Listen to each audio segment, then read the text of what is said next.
Buenas noches. Esta vez voy a abordar un artículo que se titula El conocimiento del conocimiento, la obra de Edgar Morán y la problemática de la educación mexicana. Dice el especialista, no hay conocimiento sin conocimiento del conocimiento. Esta frase se refiere a la posibilidad de existencia del conocimiento y esa posibilidad se anula cuando no hay una reflexión o un pensamiento acerca de qué entendemos por conocimiento o cómo es que éste se construye. Bueno, este artículo al que me refiero relaciona aspectos del pensamiento epistemológico de Edgar Morán con la problemática de la educación mexicana, específicamente la formación de los docentes y el aprendizaje permanente.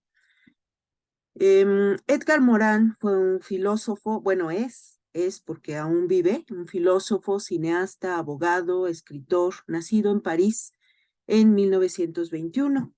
Es considerado uno de los más importantes pensadores actuales, principalmente por sus aportaciones al análisis del pensamiento complejo, el cambio de paradigmas en la educación y la reforma del pensamiento. La educación, como sabemos, es algo prioritario entre los humanos y es una preocupación general que está presente en todos los ámbitos. Se ha discutido muchísimo sobre ella y se le ha abordado desde distintas perspectivas, dependiendo de las disciplinas que se han acercado a reflexionar sobre este fenómeno. Se le ha definido de manera general como el acto de transmitir conocimientos, creencias, tradiciones y costumbres a la generación más joven. Y entonces esto representa que hay ciertos conocimientos que son seleccionados como valiosos o como importantes de ser transmitidos, pero esto implica también una manera de pensar sobre esos conocimientos y esos esquemas que ya están introyectados, ¿no? En la mente de los formadores, de todos los educadores. Y bueno, la educación es un fenómeno que siempre va cambiando. Hay continuamente descubrimientos científicos y tecnológicos, cambios sociales, cambios ambientales, y entonces el mundo está vivo, va cambiando continuamente y la educación tiene que seguir ese camino de cambio. Hay que pensar en cómo debe ser esta educación para que se ajuste a cada nuevo momento histórico. Esto implica que debe haber una apertura intelectual en todos los campos del conocimiento y que quienes hacen esos campos deben estar dispuestos a modificar ideas, conceptos y tradiciones en función de estos nuevos saberes y nuevas circunstancias.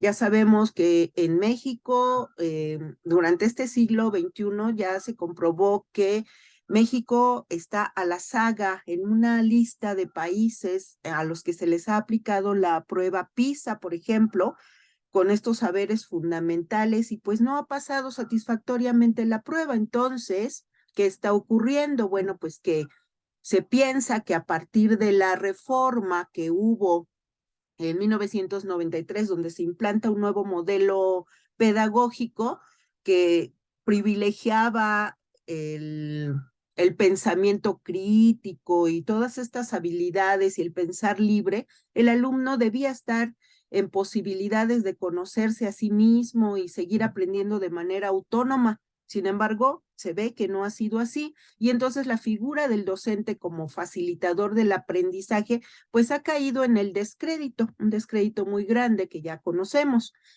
Bueno, entonces, ¿qué hay que repensar? Hay que repensar qué se entiende por conocimiento, qué se está entendiendo por conocimiento, qué tipo de conocimiento se está construyendo en el ámbito escolar, cómo se desarrolla esa construcción. Cuando nosotros tengamos un acercamiento a estas respuestas, vamos a ver qué cultura predomina en el pensamiento de los docentes y que ese mismo pensamiento le está siendo transmitido a los estudiantes desde esa perspectiva. Y además, cuáles son los hábitos y las capacidades para seguir aprendiendo por parte de los maestros, porque ellos también deben estar en una formación permanente. Ahora, desde la epistemología y la complejidad, tenemos que se puede estudiar al docente como como un sujeto social y a la educación como su práctica, pero esto no es nada fácil. ¿Por qué? Porque el docente es sujeto y objeto de conocimiento, pero que además va a estar estudiado por alguien que también pertenece al ámbito de la educación, y que el investigador va a tener siempre una tendencia a interpretar desde sus propios parámetros. ¿Cuáles son esos parámetros? ¿Sí? Por eso una de los nodos aquí es el que tiene que ver con la identidad. La identidad es autorreferencial y es exorreferencial necesariamente. Y hay varias dimensiones de la educación que requieren de la reflexión permanente de uno de sus actores, que es el maestro, que pone en práctica todos los días una formación, y esta formación tiene un universo al que va dirigido, que tiene que ver con la formación de los individuos y el comportamiento de los individuos en sociedad. Ahora, desde la perspectiva de Morán, el conocimiento está fragmentado, ¿sí? En las diversas disciplinas, y es necesario considerarlo como un sistema en el que intervienen esas distintas disciplinas, pero que convergen en ese conjunto perspectivas teóricas que van a generar nuevas explicaciones. Que hay una incertidumbre en el conocimiento, y esa duda, esa falta de certeza nos obliga a reconocer los límites, la parcialidad y el constante cambio y movimiento del conocimiento. Esta idea de cambio debe estar presente en la conciencia del docente, quien debe evitar las simplificaciones y su sentido de superioridad, porque debe reconocer que él tampoco lo sabe todo, y que aunque lo supiera, eso que sabe va a cambiar. Hay que volver a pensar la profesión docente. Muchas gracias.